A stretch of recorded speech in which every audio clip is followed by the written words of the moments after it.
Good evening, everybody, and welcome to another edition of the Sports Exchange. My name is Scott Morganroth, and I'm joined with my veteran partner, Steve Balestrieri. Glad to have you on the broadcast, Steve. How are you doing? I'm doing just fine, man. I've been looking forward to this all day. So, as always, it's Wednesday night football night. You got it. And before we even kick this bad boy off, you're going to let everybody know, okay, how they get hold of you. What have you accomplished over the years? We're going to let everybody know every single week. And anybody that ever wants to join the Scott and Steve show has to earn their way on this broadcast. Go ahead, Steve. Yeah, that's right. And, now that we're doing video, it's kind of nice we get to see each other. So instead of just talking virtually, as everyone says, but at least we can see each other now. And hey, this is it's Wednesday night. We're hump day. We're talking football about what happened on Sunday and what's going to happen this coming week. Well, I don't know. Should I actually title this broadcast called Humble Pie and name it after me about what I did about the Detroit Lions eating dessert in the desert? I did too. I said they were going to get stomped. And, yeah, but you didn't put a 50 spot on them, though, did you? I said they were going to give up 40. So. Well, I said 50.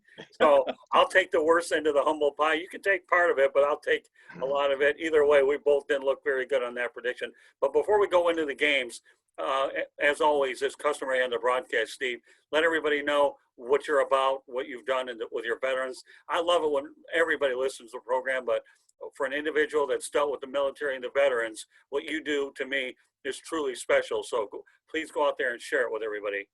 Well, thank you. You can find me on Twitter at SteveB7SFG. I write for PatsFans.com and cover in the NFL for that. And I do a podcast with the Patriots 4th and 2. And I also write for SoftRep.com, which is a military-themed website. I spent 17 years as a Green Beret in the Army. In fact, this afternoon, I did a long podcast. I don't know if you ever saw Narcos, the show about Pablo Escobar in Colombia. The two DEA agents that were on the hunt for Pablo Escobar that they based that show Narcos on. I did a podcast with the actual guys today, and it was really a lot of fun. I was living in Colombia during that time period. So, we got to fill in a lot of the blanks of what happened behind the scenes, and they wrote a book, and obviously they based the show off of those two guys' exploits. And of course, Hollywood took a couple of liberties with it, but, as they always do. But it was a lot of fun. Well, I'm glad you enjoyed it. No, I can't say I've heard of Pablo Escobar, but then again, for a lot of people that know that when you have been in the sports business 41 years, if there's any other life outside of sports. For those individuals that tag me that way, you probably begin to wonder anyways. But that doesn't mean that those famous people out there, yours truly probably has missed a great deal of things that shouldn't. But we're trying to become more diversified. So with that said, okay, let's go to the humble pie part of the broadcast. And we're going to talk about the Detroit Lions defeating the Arizona Cardinals out at State Farm Stadium. I guess that's what the new nickname was. It used to be University of Phoenix Stadium, but with all these colleges going broke, they had to name it after an insurance company like they always do. But a field goal decided it with Matt Prater, and the Detroit Lions did a pretty good job, containing Kyler Murray as much as they could, and Kenny Golladay got in there, and Jeff Okudah made a contribution. Yeah, the Lions. They surprised me on this one. I mean, I like I said, I really thought they were going to get spanked in this. But, Matt Stafford had a pretty good day, 22 of 31 for 270 yards and a couple of touchdowns. Adrian Peterson, another 75-yard day. And they got Kenny Golladay back, which was good news for them. And, my man, as you know, I'm a big fan of T.J. Hawkinson. I thought he had a pretty good day, 53 yards. I think he had 4 catches, if I'm not mistaken. So right. Good stuff. And as you mentioned, the Cardinals, they kind of they kept Kyler Murray, under wraps a little bit. Right. He had 270 yards, and a pair of touchdowns, but he threw 3 picks. So that was a big, big change for the Lions. Well, the Lions did not go ahead and relinquish a double-digit lead. My goodness. Matthew. I know. And that's, and I've been harping on that defense, but, hey, they did a good job of keeping Murray under wraps for the most part. And, they forced 3 turnovers. And that's the kind of thing you need to turn your season around. We'll see if they can, parlay that into a little bit of momentum this week. Well, I always maintain the fact that Matt Prater is one of the best field goal kickers in the game. How many times has this guy kicked for over 50-yard field goals throughout his career? You know who Matt Prater reminds me of? You ever see that movie? And I'm actually talking about a movie for tonight. I must be out of my mind. Ever heard of that movie, Gus, about the kicking mule? You ever see that movie? No. Oh, you have to Google it up. Look at Gus the Kicking Mule. You know what? It's a G-rated, so for all you people that wonder about Gus the Kicking Mule, okay, he used to kick field goals. He had a bad offensive team, but he had a mule kicking them right down the middle. In fact, Gus is so accurate, he could have kicked them down an arena football league field right down the middle with those really narrow goalposts. I'll have to look that one up. I'll have to. I admit I missed that one. So don't worry, Steve. If you can't leave this broadcast about me giving you homework about certain things to do, I didn't do my job. Exactly. Mule and tell me what you think when I grill you on it next Wednesday night. So I will. So all in all, so we'll go back to the seriously speaking now, the Lions and the Cardinals. We thought last week, and I'm be the first to admit it, that when I mess up and I didn't give the Lions much chance with Matt Patricia's bend and not break defense, even though it seems to be breaking a lot, that there was a chance that they could have been 0-4. 1-2 looks a lot better, and they did it on the road. Even though it wasn't a hostile environment because it was empty, they still did it on the road out on the West Coast, which is not an easy task to do. Exactly. And, one of the things that I always harp on is, when a quarterback is struggling and a team is struggling, your best friend is your tight ends. And, in this game, I thought he did a good job. Speaking of Matthew Stafford, I mentioned TJ Hawkinson. He caught 4 passes. Jesse James caught 3. Hey, that's the way to get, to get the offense moving. And, they didn't turn the ball over interception wise. So I thought it was a good day for them guys. And to me, that's a big win because the Cardinals came in a little bit of a roll. People were starting to believe in them. So when we talk about TJ Hawkinson, you obviously been around Rob Gronkowski quite a bit up in New England. Okay, would you say that that's a legitimate comparison when you talk about Hawkinson to Gronkowski, or would you say, Steve, that that's a little premature right now? Yeah, that's premature. But, at the same time, that's I think he can become a really, really good tight end in this league. And I don't know if I'd go so far as to compare him to Gronk. I think he's got a long, long way to go before he gets up to there. But,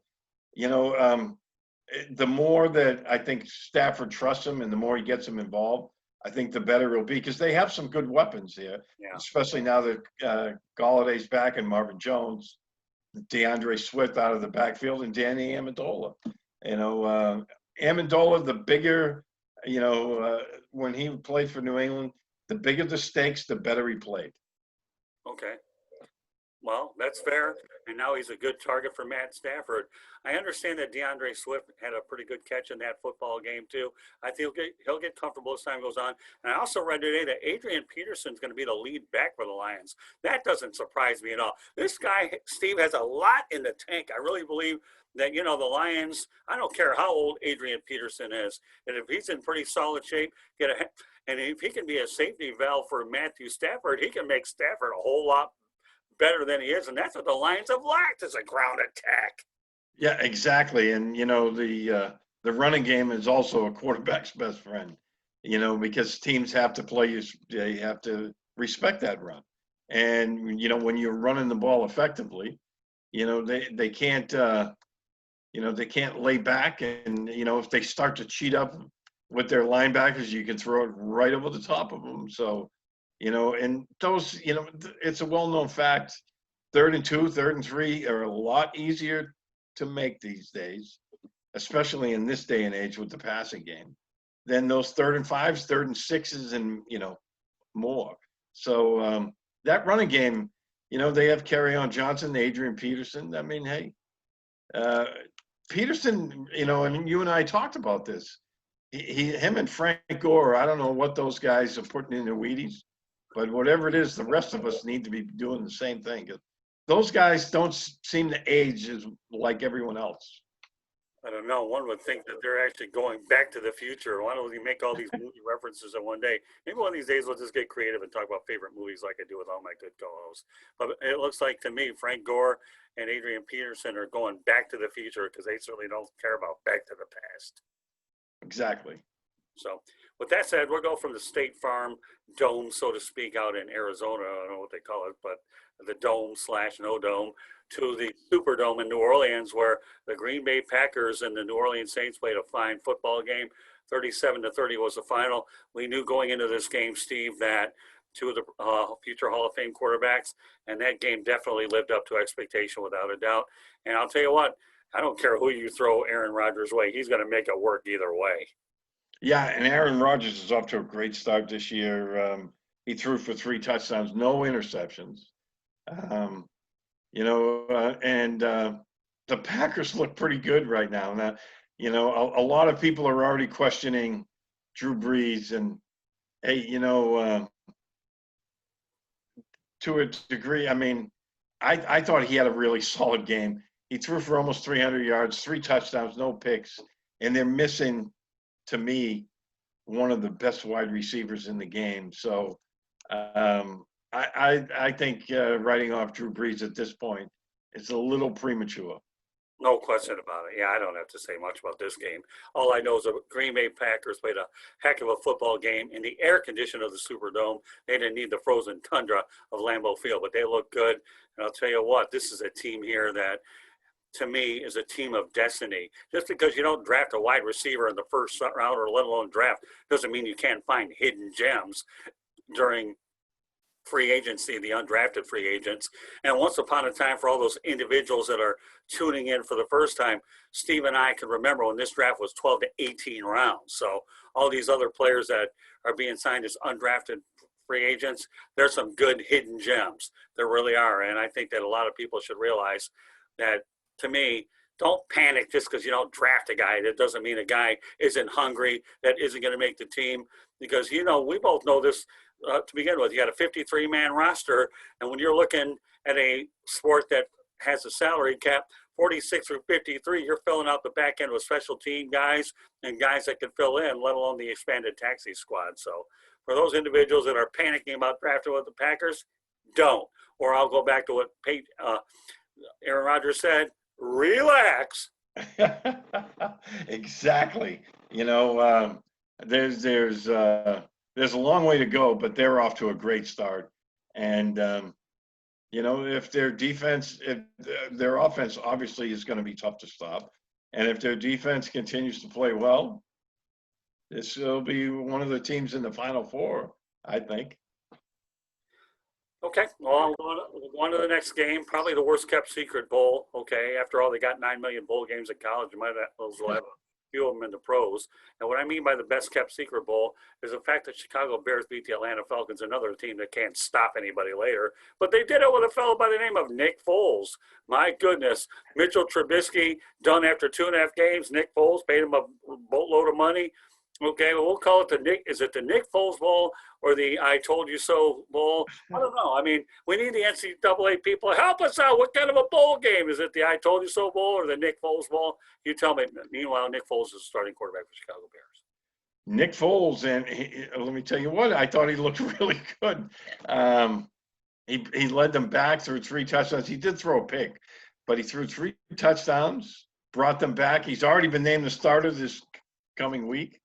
And he lit a fire under the Bears. And we kind of knew this was coming. I mean, Mitchell Trubisky, I mean, we kind of had the feeling they were going to replace him last year, and they didn't really. They brought in Foles, and you know, I still think Philadelphia kept the wrong guy, but you know, we could have a whole nother conversation on that one.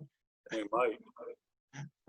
This wasn't. This is one of those situations. It wasn't a matter of if; it was a matter of when.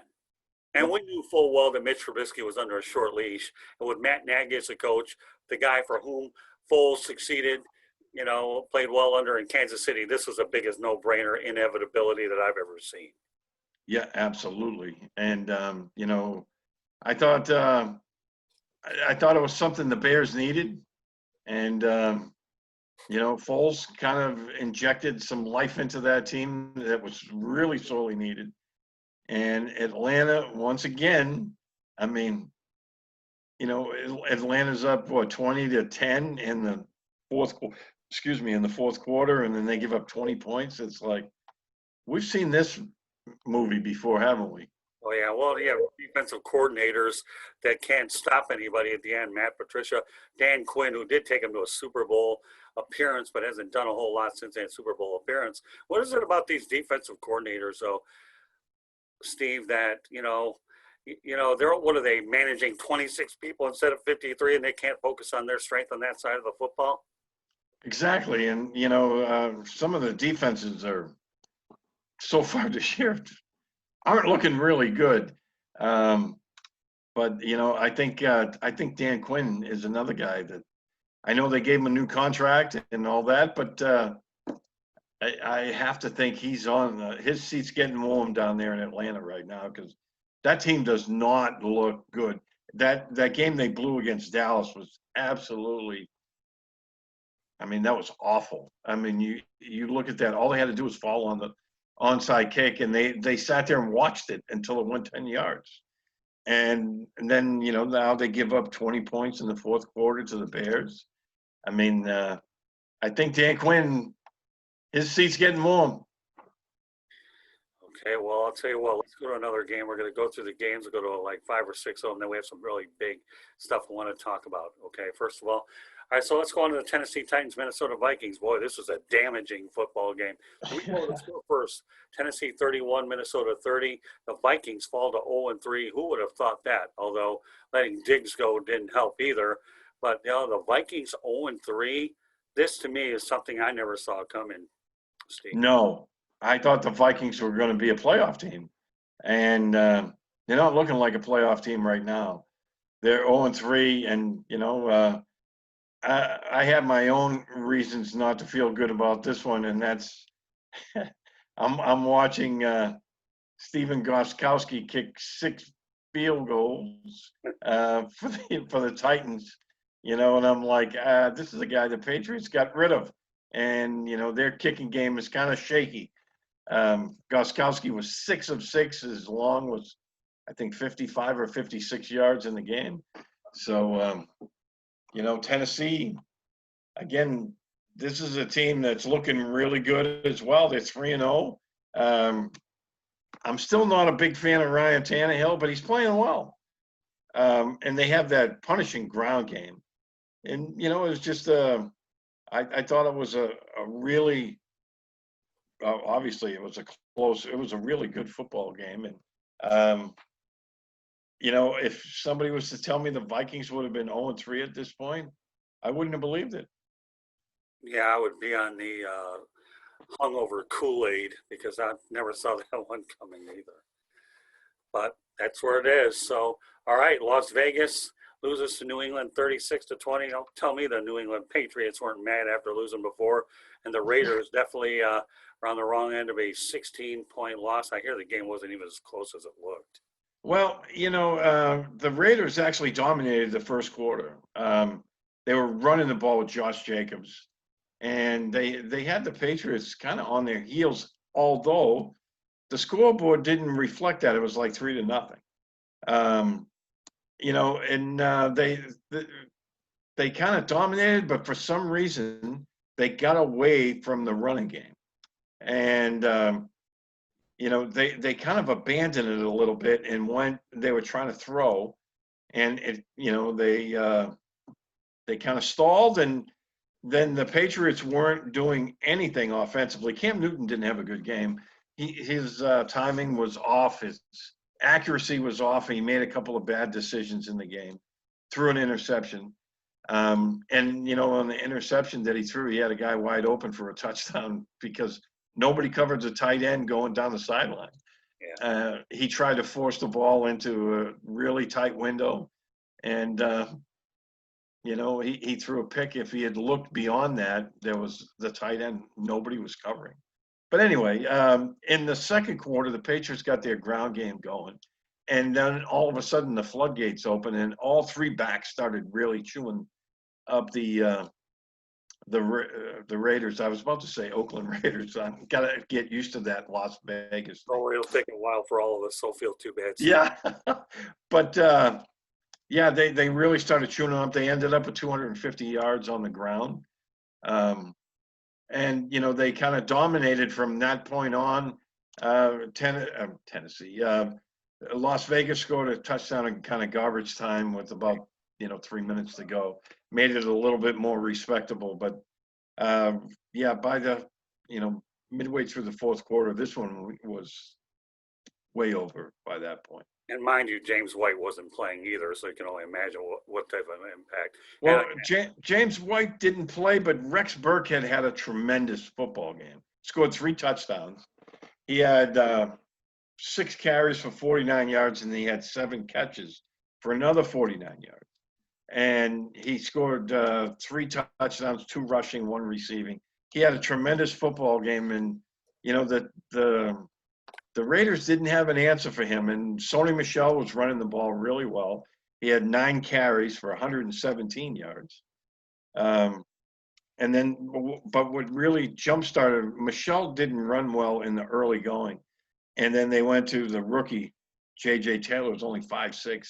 Taylor kind of lit a fire under the offense and got them going a little bit. And then when they brought Sony Michel back in, he busted off a 38-yard run. And then a little bit later, he busted off a 48-yard run. Right. And then the defense sacked Derek Carr in the end zone, and they recovered for a touchdown. So, it was a pretty good day for the Patriots defense.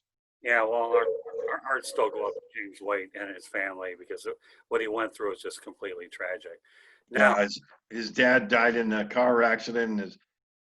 His mom is still, I believe, in critical condition down in Fort Lauderdale. it's too bad. So, in the "I told you so" category, okay, I don't know if I told you that the Pittsburgh Steelers would be 3-0, but I can tell you right now that the Houston Texans are 0-3. And Bill O'Brien's giving away everybody, and now he still has a donut, okay? And it's not Krispy Kreme, by the way, that he has. It's an 0-3 record. So I don't know. The Texans are in trouble, and it's not getting any easier for them. And the longer this downward spiral goes, Bill O'Brien, may find himself in a little bit of trouble if this downward spiral continues, Steve. Yeah, and that's another team I wouldn't have believed it if you had told me they were going to be 0-3 at this point in the season. They have faced a tough schedule so far, but good teams find ways to win some of these games. And, Bill O'Brien, I mean, yeah, he's won the division, 3 out of the last 4 years. But I think that they're a more talented team than their record has indicated. They've been winning the division at 9-7, 10-6 kind of thing. And I think his seat's getting warm down in Texas right now because that's not an 0-3. They shouldn't be 0-3. There's no reason for it. And, the Steelers are looking really good right now, and that defense is playing outstanding football. Right. Well, let's face the reality. When you give away DeAndre Hopkins and you keep trading away every player on the planet, don't you think that seat's going to get warmer quickly? It's one thing to be able, Steve, to go out there and coach, but sometimes when you have more than one responsibility, whether it's personnel, whether it's coaching, I think that's a lot for one individual to bite off. And I still think the DeAndre Hopkins trade is one of the worst trades that he can make for whatever reason he tries to justify it. And right now, it's showing in the standings, Steve. Yeah. I still don't know what possessed them to do that because, Now they're 0-3, and the Cardinals are, they were a hair away from going 3-0. So things are definitely trending the wrong way for Houston and Bill O'Brien. And, they have a tough road to hoe around to make it to the playoffs. All right, two more games I want to get to. Apparently, the Seattle Seahawks had enough Starbucks because they had enough caffeine to beat the Dallas Cowboys 38-31 premier matchup. You had Russell Wilson against Dak Prescott. What are your thoughts about that game? That was a really good football game, and the Cowboys had the lead late, and Russell Wilson he's playing like a magician these days. I thought he was outstanding once again, and then Prescott had a chance late in the game to bring the Cowboys back. They actually got within range, and I thought Jerry Jones threw his quarterback under the bus. And I don't know if you saw his comments after the game. I was a little shocked by it, because he was basically saying, well, Russell Wilson, got a big payday and he makes these plays all the time. And, our guy didn't.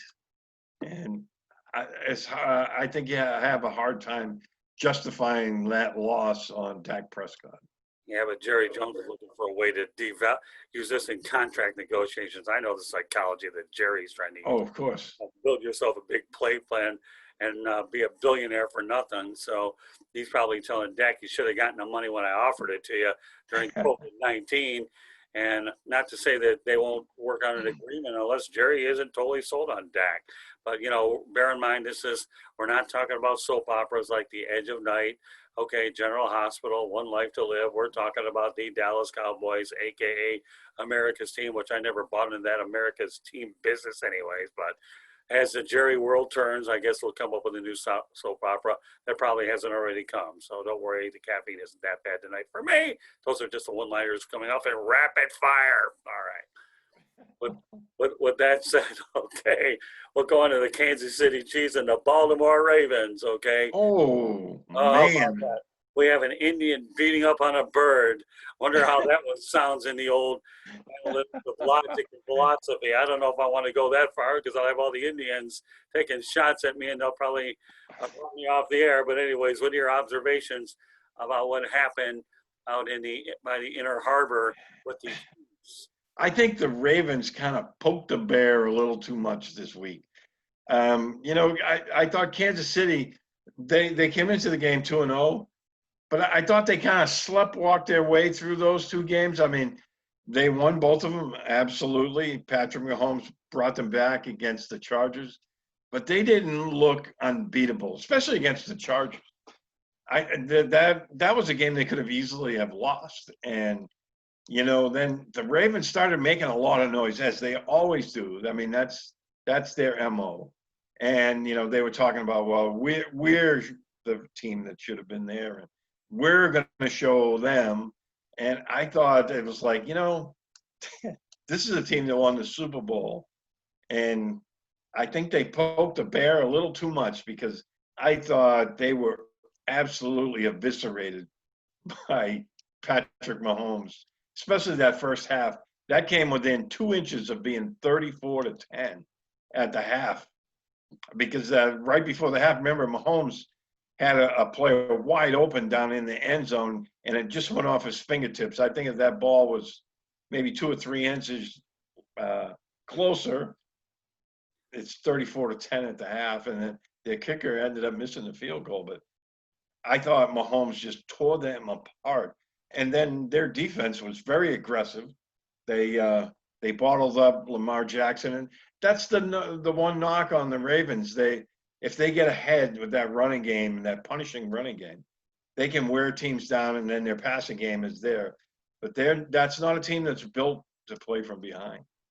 Well, as you being a New England guy would say, who's your daddy? I guess Pedro Martinez made that decision when he couldn't beat the Yankees. And I'm wondering if we use a Pedro Martinez saying, okay, who's your daddy, knowing that the Kansas City Chiefs seem to have the Baltimore Ravens number. Would you agree with that assessment about Pedro Martinez?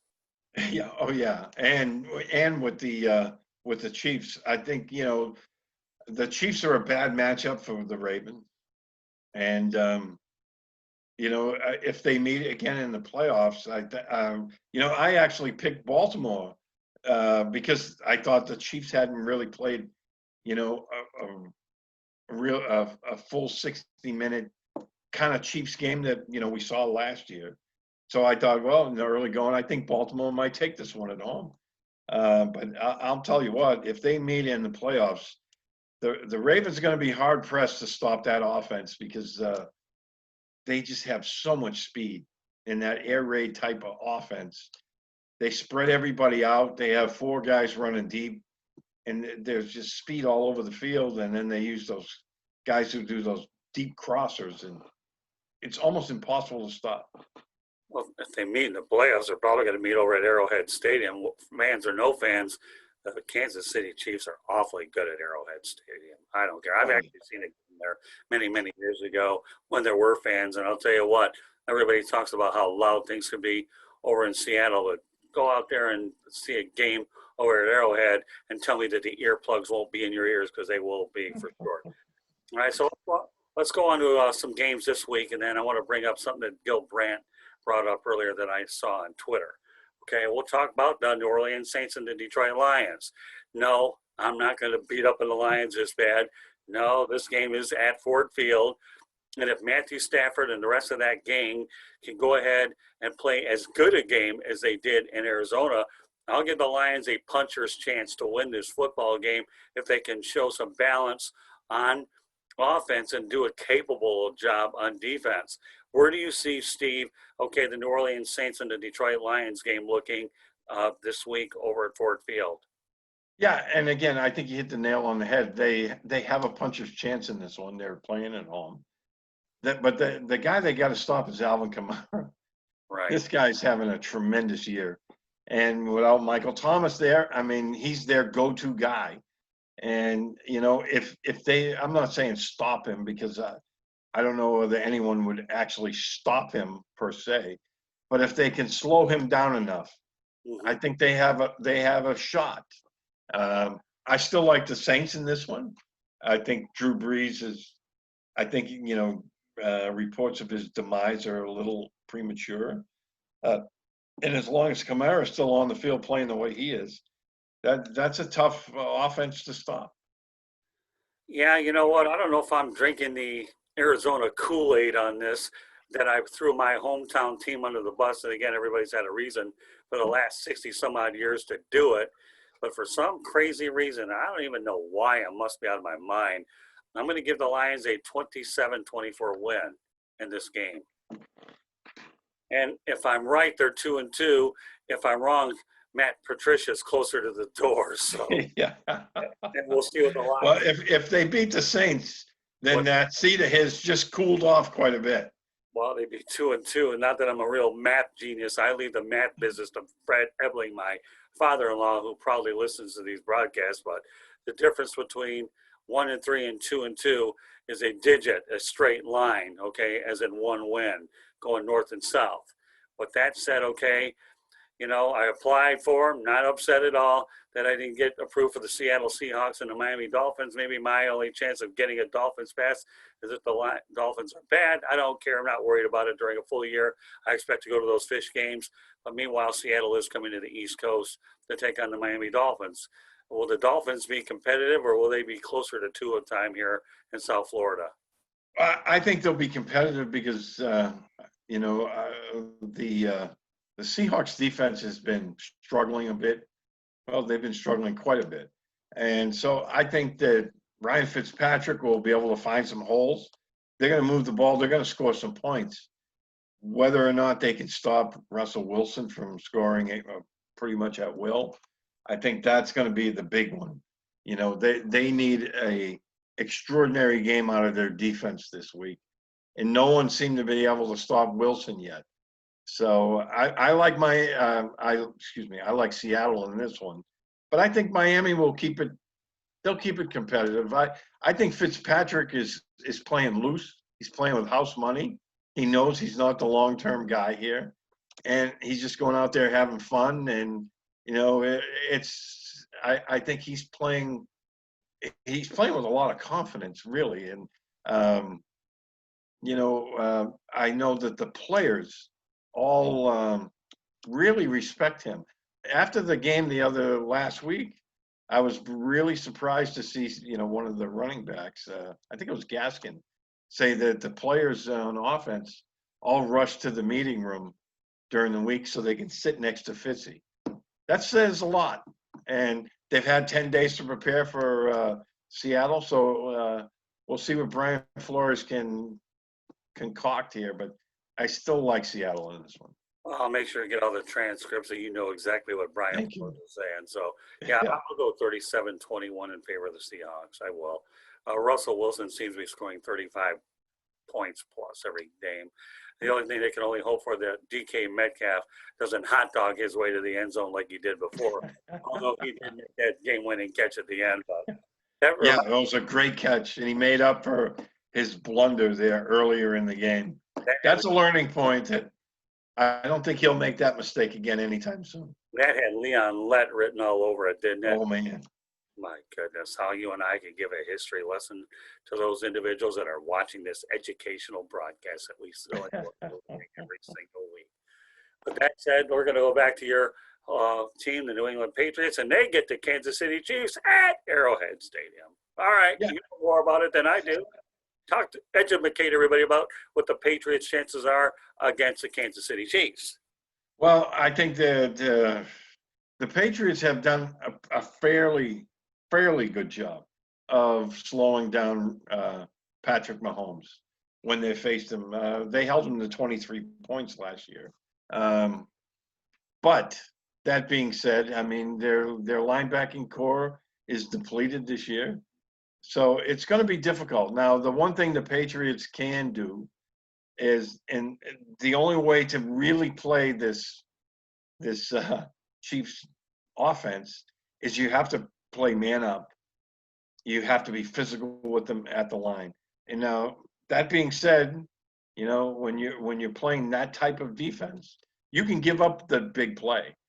If one of those guys breaks free, you're going to give up that big play, but they can live with that because everyone has seen, and the Patriots have tried it.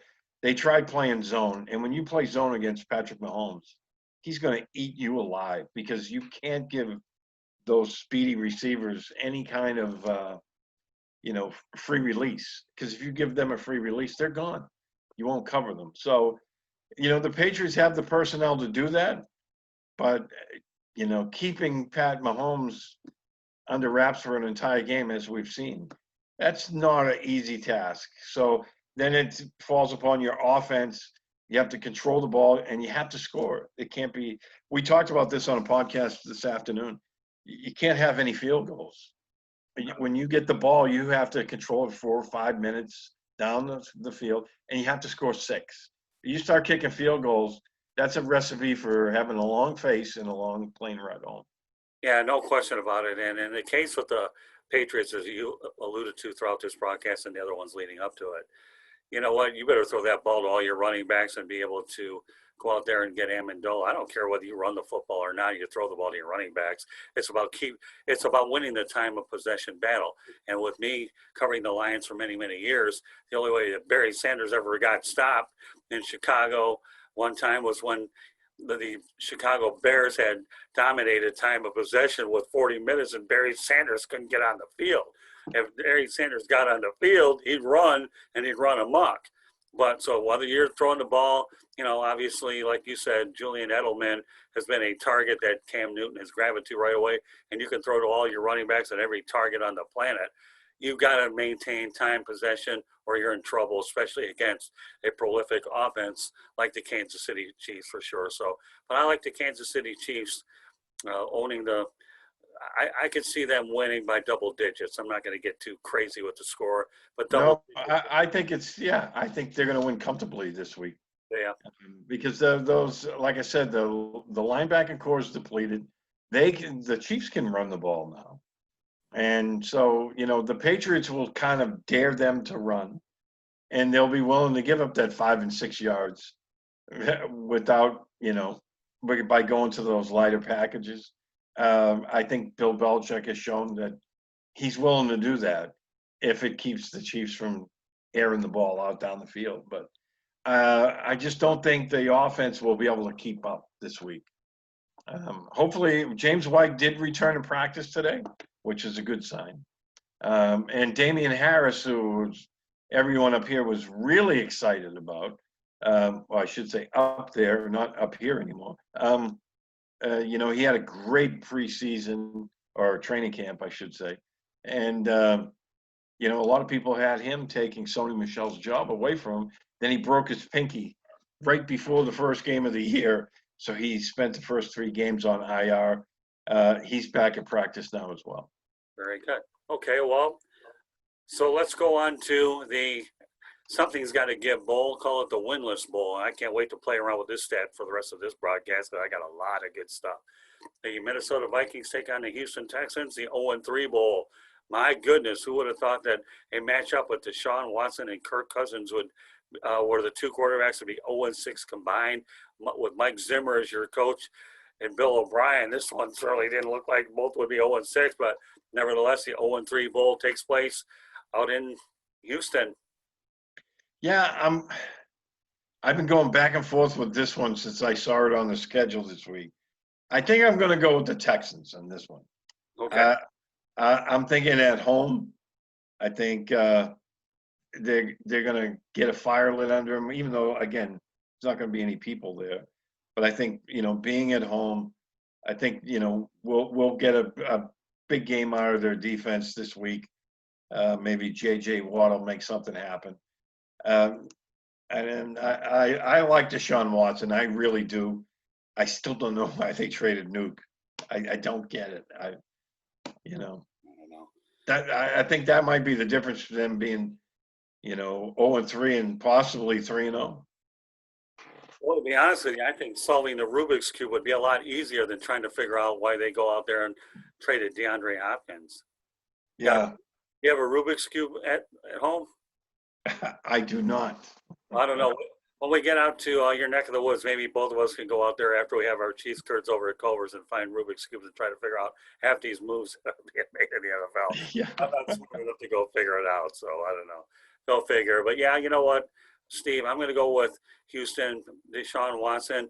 I like David Johnson, and they might have some decent, but I think Minnesota's got a lot of problems. I really do. Yeah, same here. I like Houston in that one. So we go from 1-0-3 matchup to a Thursday night version of it. My goodness, the Denver Broncos, although against the New York Jets, Drew Lock got hurt. Jeff Driscoll, no good. I believe he got, was it Brett Rippon? Mark Rippon's, I think, nephew or relative of his, taking on Sam Darnold. And this one's over in the Big Apple. My goodness, another 0-3 game. That means 2 games are 0-3, and we have one on Thursday night. You talk about the Thursday night stinker, the Denver Broncos and New York Jets, 0-3. For my wife's boss, John Paul, don't take this personally, my friend, but I don't know how the heck the Denver Broncos are on prime time against the New York Jets. So, John Paul, if for some reason you're listening to it, God bless my friend, but this is not the Denver Broncos and the New York Jets is a bad look on Thursday night. Oh, this is one of those thinkaroos, and again, a lot of people thought Denver was going to make an improvement this year. It definitely hasn't looked that way. And then I saw in the New York Post the other morning that if the Jets lose on Thursday, that Adam Gase is gone. Apparently, there's a lot of dissension in the locker room. They're just playing terrible football, and they're not a good football team anyway. I think that's one of the weakest rosters in the NFL, if not the weakest. As much as it pains me to say it, but going on the road on a Thursday night, I think Denver wins this one. Well, I'll stick with you on this. I really do. Right now, there's been tension with Adam Gase. First of all, he left Miami, and I was surprised he got a job right away. That's item number one. Everybody thought that he was the answer to help get Ryan Tannehill straightened out. The only thing that got Ryan Tannehill straightened out was taking the first bus out of Miami to a situation in Tennessee, which was a whole lot more desirable. Now, don't kid yourself. South Beach is a great place for tourism. Music City isn't a bad alternative either. But No, it isn't. That's a great place, isn't it? well, I have family there, so I have the luxury of hanging out with them when we get a chance. So I love Music City. Of course, I love being in South Florida too. But Adam Gase, to me, if he gets ousted here with the Jets, he doesn't land anyplace else. His next job is an offensive coordinator because he hasn't been able to cut it as a head coach. I understand Denver's difficulties. Drew Lock was their quarterback going in. Anytime your starting quarterback goes down, then, we've seen that as a recipe for disaster. We saw what Mhm. happened last year when Matthew Stafford went down, and who did they go turn to? Jeff Driscoll. Well, don't worry, Jeff, you're not the problem in both demises because you had Matthew Stafford that you replaced, and then David Blau went in, and they still never got any wins. So I can be a little more sympathetic for the Broncos side. I really can when your franchise quarterback goes down to an injury. But this doesn't look good for Adam Gase. So when I call it the Adam Gase Bowl, everybody in Denver will look at him. Well, at least he was a guy that worked with Peyton Manning. That's great. Peyton Manning helped you get a head coaching job. You weren't able to keep it. So I'm going with Denver in this game. So, John Paul, if you are ever listening, at least you'll get off the schneid and at least get a win under your belt so you go 1-3. Yeah, and looking at that game, I mean, again, by I don't know how accurate their sources are from the Post, but if they're already thinking about cutting Adam Gase loose, that tells you he's lost the locker room. Because this early juncture, if a team is getting ready to ditch a coach, that means the players have tuned him out, and I think that's not a good sign this early in the season. Well, If you're 6-7 weeks in and you're winless and the players are tuning you out, then yeah, I get that. But only 3 games in, that's not a good sign. Well, Adam Gase not getting along with Le'Veon Bell's not helping, and if he gets embarrassed on national TV, that's a recipe for disaster. So he's got 2 strikes going for him as well. So I'm with you. That is definitely a recipe for disaster. With that said, okay, we talk about 2 teams that are 0-3. The Cincinnati Bengals are 0-2-1. At least they got to salvage a tie with the Philadelphia Eagles. And I still think that Joe Burrow is certainly on the upside. So here's a little tidbit that I should point out. According to Gil Brandt, and I had the good fortune of meeting Gil, I believe when the Super Bowl was here, when the Indianapolis Colts took on New Orleans, and I had a chance to meet him over at the Fort Lauderdale Convention Center. But get this, Steve, since 1978, 193 teams have started an NFL season 0-3, not including the 6 this year. Only 5 have made the playoffs. Now, here are the teams, Steve, In 1981, the New York Jets were 10-5-1.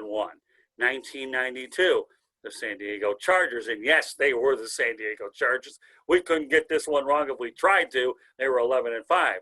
And the 1995 Detroit Lions, which I happened to be covering at the time, they ended the season, I think, on an 8-game winning streak, only to get blown out by Philadelphia. They were 10-6. 1998 Buffalo Bills were 10-6, and the 2018 Houston Texans were 11-5. But think about it, Steve. Only 5 teams out of 193 have made the playoffs. And again, we're talking about the Cincinnati Bengals, who are 0-2-1. Boy, that's trouble, man. Yeah, I especially in that division. So, I'm not looking for the Bengals to make any kind of push anyway. Right. I mean, with the Ravens and the Steelers, they're not going to make the playoffs. But I do like the way Joe Burrows has been playing, and I thought they had a legitimate shot at pulling that game off on Sunday against the Eagles. I thought they should have won it, but they couldn't hold on, and they ended up with a tie. But I think they have to be pleased. Again, I'm not a big fan of throwing the rookie quarterbacks into the mix this early because a lot of times you can ruin their confidence. But he seems to be playing real well. Well, came from LSU, had a chip on his shoulder at Ohio State. So, he comes from a football family. So if you think there's anybody that can handle it, it's Joe Burrow. But I think the thing that surprises me so much about that, Steve, is you have 6 teams that are 0-3, and yet another one is winless. 0-2-1. But I like the 0-2-1 because I think the Bengals have potential there. But of those 6 teams, 2 of them were thought to be contenders, with Houston and Minnesota drinking the downslide Kool-Aid. I love mentioning Kool-Aid today because there seems to be a lot of that drink going around here with a lot of the things that we talked about so far. Yep. You know, it's a weird season.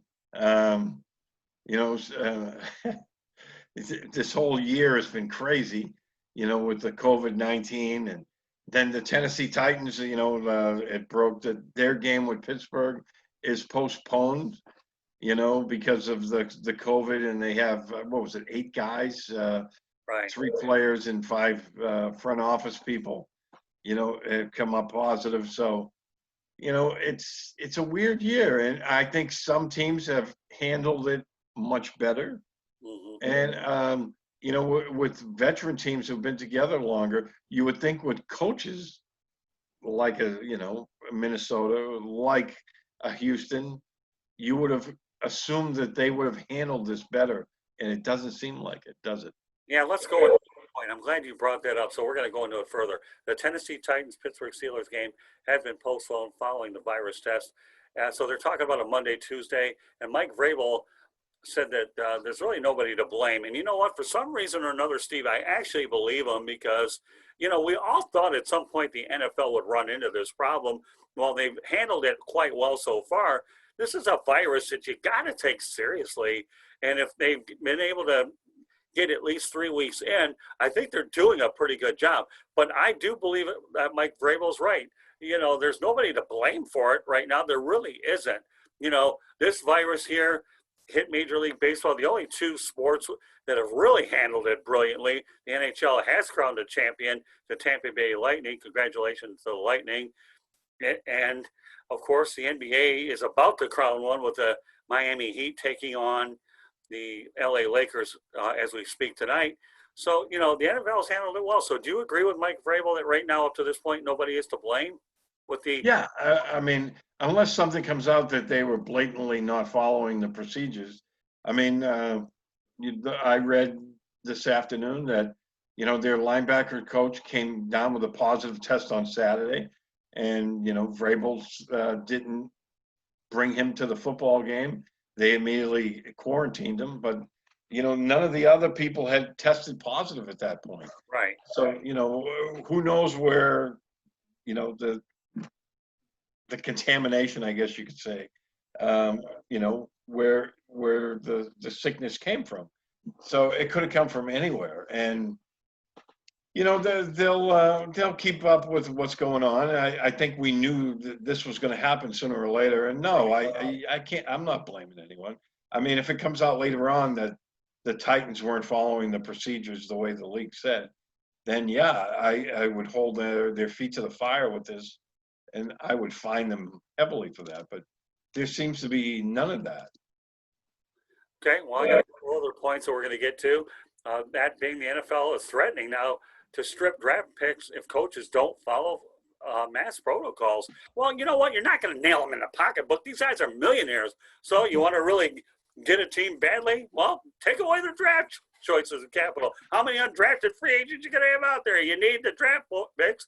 If the coaches don't care about it in the wallet, take away the picks. How many times? That'll get their attention, won't it? Yeah, I would think. Yeah. Yeah, and they have to follow the protocol. I mean, if the coaches aren't following it, the players aren't going to. You know, and I don't have a problem with when, you know, coach pulls down the mask and calls in the play on the microphone. Right. I don't have a problem with that. But then, you know, and I understand sometimes in the heat of the moment, the game, you know, he's watching the play and he forgets to pull it back up. Again, I'm not going to fault the coach for that. If they just leave it down for the entire game, right? Yeah, then they should be fined and maybe take a draft pick. That will get people's attention to, or at least if a coach starts to do that, just out of absent-mindedness, one of his staff will come up and tell him to put the mask on. Yeah, I mean, we're crying out loud. I mean, you know what? Money doesn't get the job done. Draft choice as well. Yeah, I agree with you, though, Steve. You know, if you're on there talking into the microphone and you called the play, put the mask back on. Don't get caught on camera these days where everybody's looking at you anyways. It's not like the old days where the camera wasn't on you. Although I got to tell you a funny story. Remember years ago when quarterbacks used to get into arguments with their coaches? I can remember any time when Jeff George would get in an argument with June Jones. And I think Gary Danielson once got in an argument with Tommy Hudspeth. We're really going back a few years now on national TV, and these things got caught on. If you get caught on camera, you get caught with your hand in the cookie jar. Yeah. Oh, Phil Simms and Bill Parcells. They used to do it too. So the camera. And I always admired Simms for that, because Parcells was one of those no nonsense guys, and he would shout people down, and Simms used to give it right back to him. Well, you know where Phil Simms played his college ball, don't you? No, I don't remember. Morehead State. Morehead State. Well, that's a good one. Times Balestrieri. Morehead State. Don't worry, Jeff Perlman got it a whole lot worse on our earlier edition on the Sports Exchange. I got to tell you a couple of interesting tidbits about that. When he asked me who the Blue Hens were, I told him the Delaware Blue Hens. Really? You got that one right? He said, yeah, I visited the Delaware campus. So then I told him about the Delaware State Hornets. He was impressed. So when he asked me where Utah State, where Eric Hipple played his ball, I said, oh, they play at Utah State. Now all of a sudden they've got Jeff Perlman's attention. Like, this guy thinks he knows what he's talking about, and he does. So I'm not trying to brag a little bit, but what good would a broadcast be if I can't give you a little bit of homework to do a little bit of Google when you talk about Morehead State and Gus the Kicking Mule? Yeah, I have to look that one up. The Kicking Mule is definitely on my must-watch list this week. Oh, come on. What would a broadcast be without those two KG veterans without a homework assignment here and there, right? If you're looking for a G-rated movie, Steve, and you got a little time with all that retirement in between the broadcast, the writing, watch Gus the Kicking Mule. Then you might see a lot more of Matt Praters around and all these good kickers that, hey, listen, you know what? The closest thing that ever came to a kicking mule with me was when Tom Dempsey had that square foot and used to kick him straight. 63-yarder against the Lions, wasn't it? Tulane Stadium. Yeah. Why our Detroit Lions are always on the wrong side of history. At Tulane Stadium. The only way to kick them straight is if you have a square foot. Rest in peace, Tom. But you know what? We're talking about kicking mules on this edition of the Sports Exchange. My name is Scott Morganroth, along with Steve Balestrieri. We do this every Wednesday night. We talk football. We talk history. We talk anything that comes to mind. Don't worry about it. I feel like I'm a Starbucks guy waiting to happen. Don't worry about all the caffeine that I may or may not have. You know what? When you're in the Motor City Mad Mouth and you're rambling off one-liners faster than the automobile companies can make cars, that means Steve and I have a whole lot of fun. And anybody that comes into our playpen better be prepared to take what we got to offer. With that said, let's talk about the Las Vegas Raiders. They're investigating after players were seen without a mask at an indoor charity event. Oh, I love charity events, but boy, we don't like them when you don't follow the protocol out there. The biggest hashtag on the planet, mask up, but they weren't doing it. They thought they were at a masquerade party. Bad analogy. Mask up, Raiders. I don't care if you're in Las Vegas or not. O.J. Simpson won't hide in Vegas, and you're not going to get noticed without a mask. Don't worry, O.J. Nothing against you, my friend. You still gave me one of my greatest interviews when I was a pup growing up. Go ahead. What are your thoughts? Oh, really? Yeah. Oh, yeah, no. Now that I'm thinking about it, we're talking about a Monday night football game when I was a pup, covering the Miami Dolphins at the Orange Bowl. And I couldn't get Howard Cosell to talk to me. Then again, I hear he was a jerk anyway, so I had to settle on Mr. Hertz, O.J. Simpson. And O.J. Simpson said, that's a pretty good interview. Boy, forget about Nicole Brown or Richard Goldman or Ronald Goldman, whatever, it's a Goldman. But anyways, O.J. was really nice to me, and it was one of my better interviews growing up as a kid. But going back to my point, okay, O.J., wherever you're at, hope you're enjoying life. But that was a great interview. But for those individuals, you can't go out there and hide in Las Vegas, since you guys are the new game in town, and you're going to get noticed at a lot of places. Yeah, and if the Raiders players didn't wear a mask or, again, forgot them at a charity event, then the event should have some on hand say, hey, you need to do this because there's obviously going to be people watching. Right. And whenever NFL team does a charity event, there's always somebody from the media there because they're trying to trump up the excuse that pun there. They're trying to report good good stuff coming out of the league. Oh, I don't So know. I kind of like the Trump pun. I thought it was really appropriate. Not going to get any politics on this broadcast, but I think it was. You and I, again, we're a dearth of one-liners. Doesn't make any difference. But yeah, you can't get caught without a mask. Why do you think everybody's saying mask up out there? Do we think that this virus is going to get any easier? No. Do I think a round two is going to happen sooner enough? Yes. Okay. I really do believe that in my mind. Mask up, Raiders. I think what's amazing, though, Steve, is when you think about Sean Payton having the coronavirus and John Gruden, don't you think that these guys would be good examples to these players? Hey, I had it. This thing hurts. It stinks. But yet they're still making mistakes. And yet you're a franchise. Mark Davis has got to be telling these guys, hey, this is a brand new franchise in this market. We don't need any embarrassing public issues like this.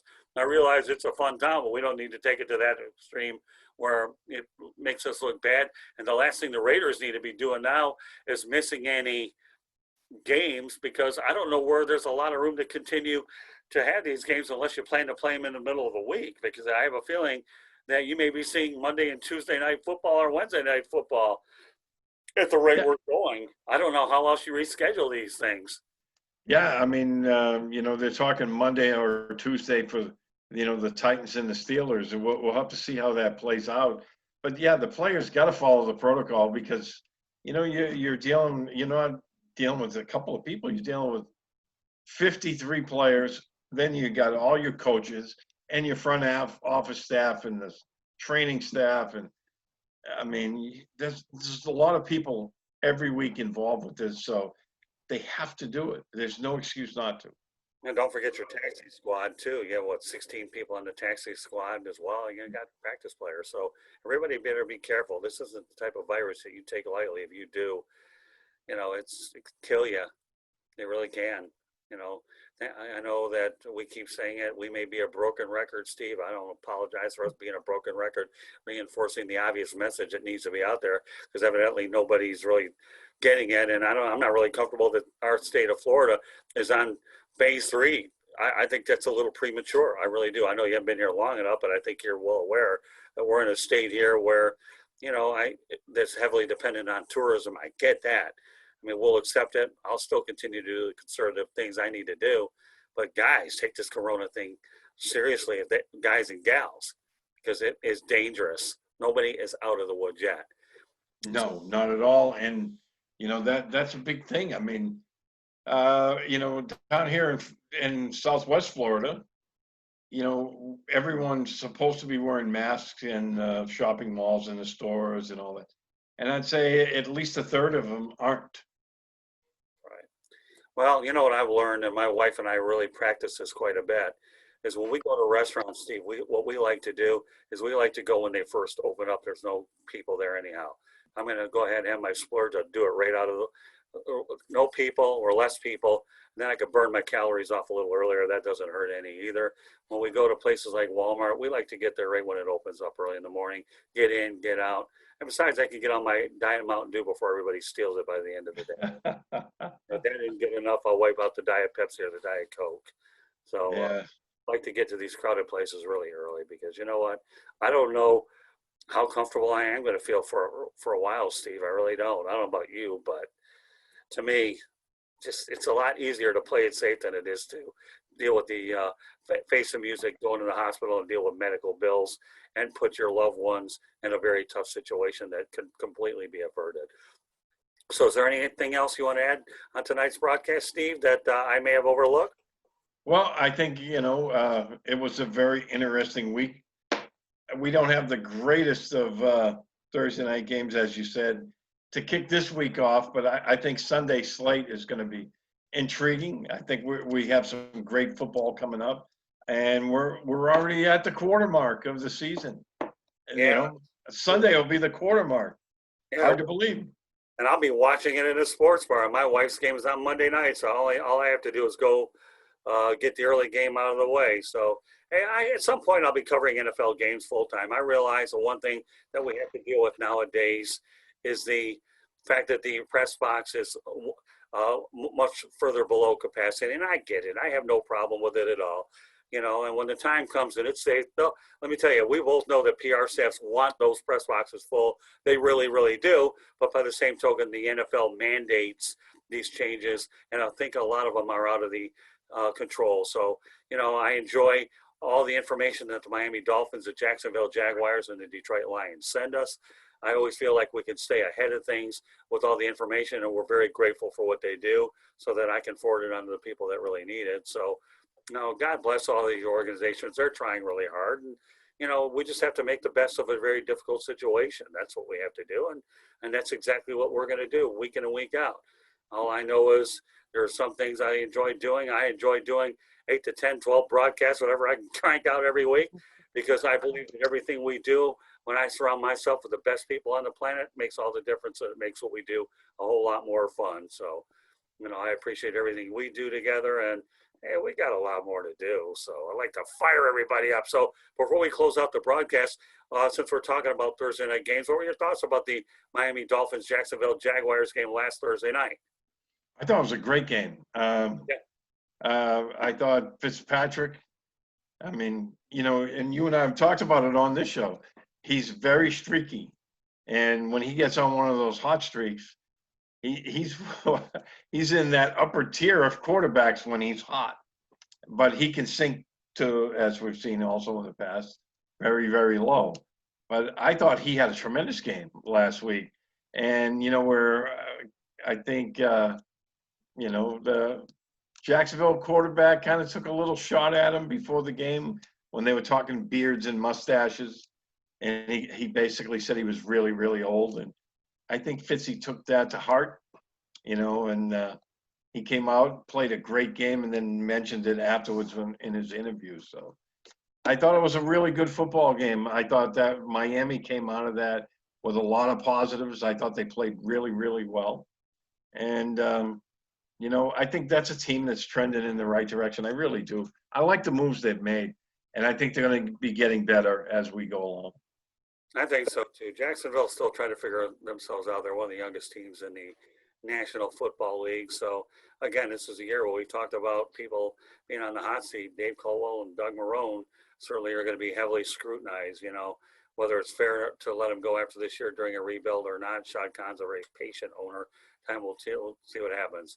I will say, though, that on a baseball note, I'm really happy with what the Miami Marlins are doing, aren't they?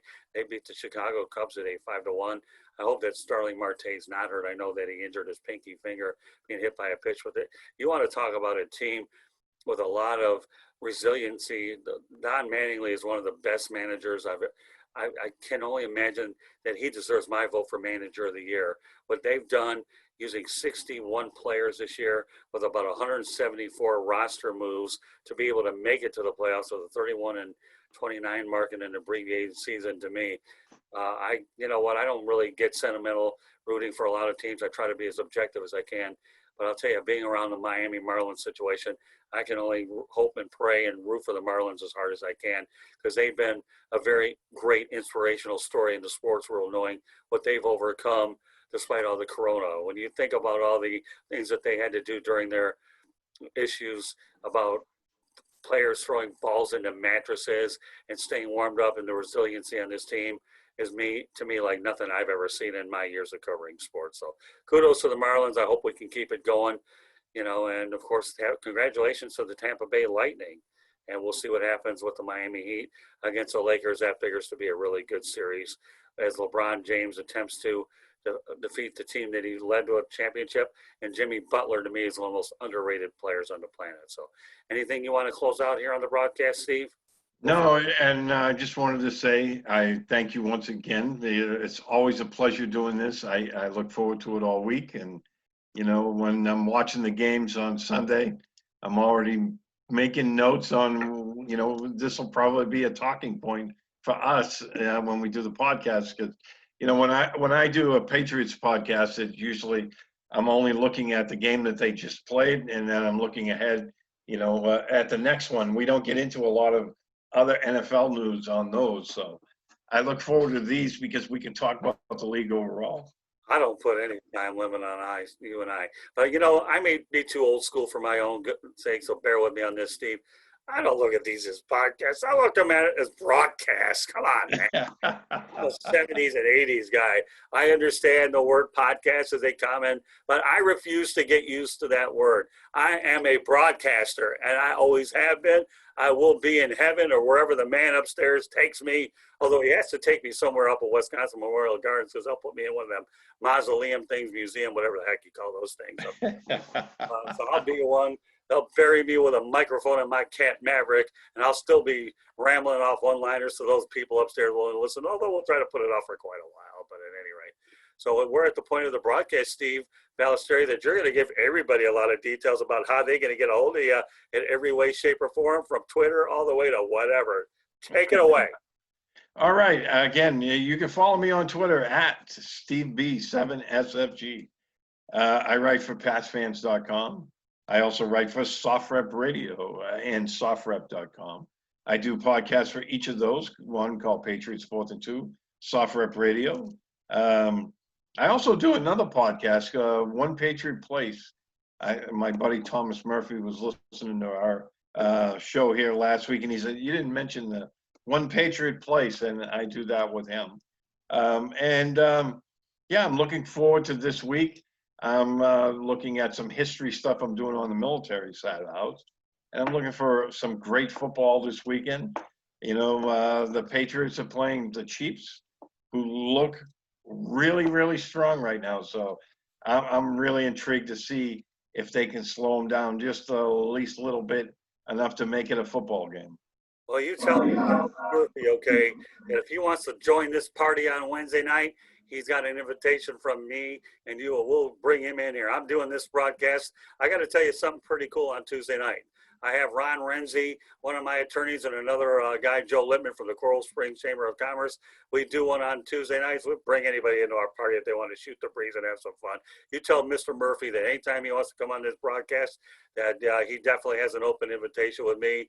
And if he wants to share this broadcast, we're not going to say no to it either. But tell Mr. Murphy he has an invitation. I look forward to doing it every week with you, Steve.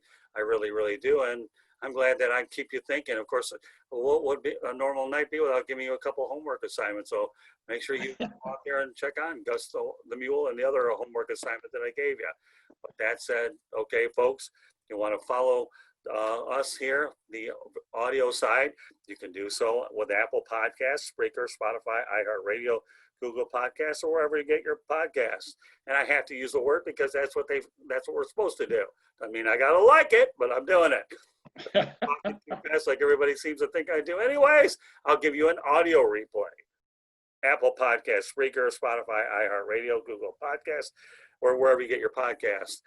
In terms of following us on social media, easy. Twitter at Tribune South. After all, that's where I met Steve Balestrieri. He followed me. I followed back. He got more than he bargained for with that follow.